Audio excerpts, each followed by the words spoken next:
Assalamualaikum warahmatullahi wabarakatuh. Selamat pagi semuanya. Mari kita buka pembelajaran hari ini dengan mengucap lafaz basmalah. Bismillahirrahmanirrahim. Kemudian dilanjutkan dengan membaca doa sebelum belajar.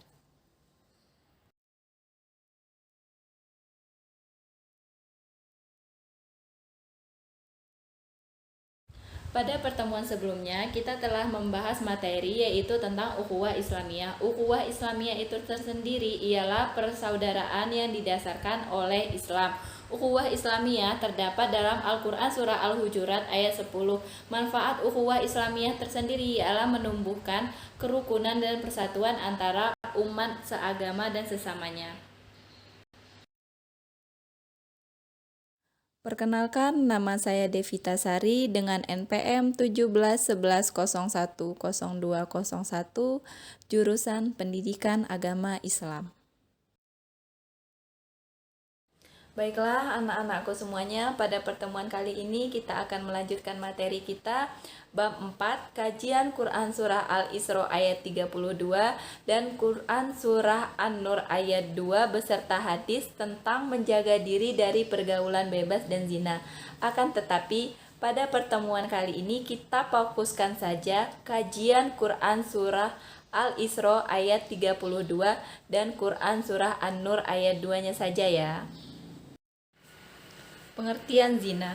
Zina berasal dari kata zana yazni yang artinya hubungan persetubuhan antara lelaki dan perempuan yang sudah baligh tanpa adanya ikatan pernikahan yang sah. Jadi dapat disimpulkan bahwa zina ialah melakukan hubungan biologis layaknya seorang suami istri tanpa adanya tali pernikahan yang sah menurut Islam. Hukum zina. Terkait hukum zina, semua ulama sudah sepakat bahwa zina itu hukumnya adalah haram seperti yang dijelaskan dalam Quran Surah Al-Isra ayat 32 yang berbunyi وَلَا تَقْرَبُوا الزِّنَا إِنَّهُ كَانَ فَاحِشَةً وَسَاءَ سَبِيلًا. Hukuman bagi penzina. Yang pertama, ada hukum dera atau pukulan sebanyak 100 kali bagi penzina khairu musan dan ditambah dengan mengasingkan atau membuang pelakunya ke tempat yang jauh dari khalayak ramai. Hal ini didasarkan pada firman Allah Subhanahu wa taala dalam Quran surah An-Nur ayat 2 yang berbunyi الزانية والزاني فاجلدوا كل واحد منهما 100 جلدة ولا تأخذكم بهما رأفة في دين الله إن كنتم تؤمنون بالله واليوم الآخر وَلْيَشْهَدْ عَذَابَهُمَا طَائِفَةٌ مِّنَ الْمُؤْمِنِينَ. Kemudian yang kedua ada hukum rajam.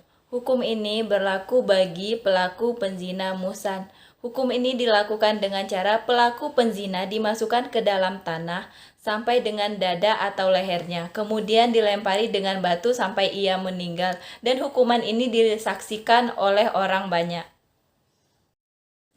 Penyebab terjadinya zina. Penyebab terjadinya zina dipengaruhi oleh dua faktor, yaitu yang pertama faktor dari dalam dan yang kedua faktor dari luar. Faktor dari dalam itu tersendiri.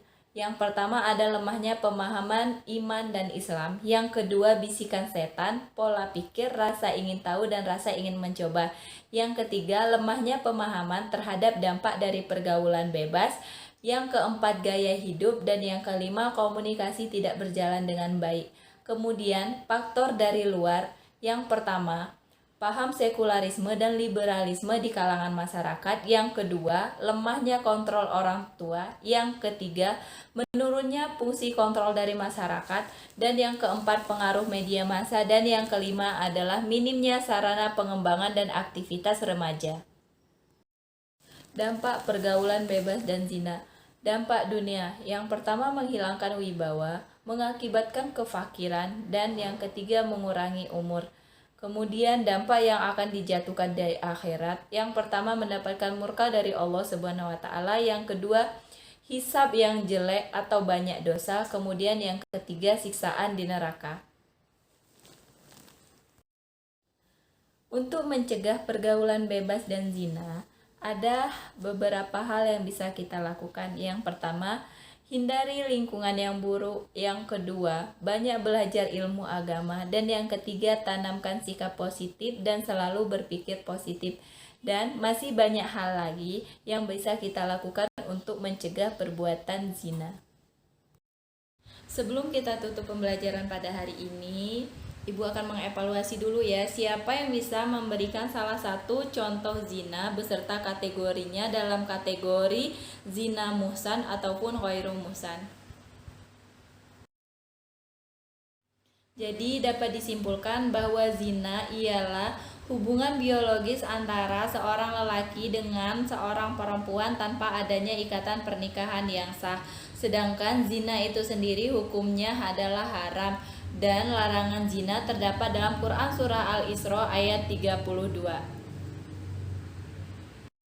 Mungkin hanya itu saja yang dapat Ibu sampaikan pada pertemuan kali ini. Ibu mohon maaf apabila ada kesalahan. Jangan lupa ya untuk dikerjakan tugasnya yang sudah Ibu berikan di aplikasi LSM kita. Dan untuk pengerjaannya seperti biasa ya, diberikan waktu 1 minggu. Baiklah, kita tutup pembelajaran hari ini dengan mengucapkan lafaz hamdalah. Alhamdulillahirabbil alamin. Sampai ketemu lagi minggu depan. Wassalamualaikum warahmatullahi wabarakatuh.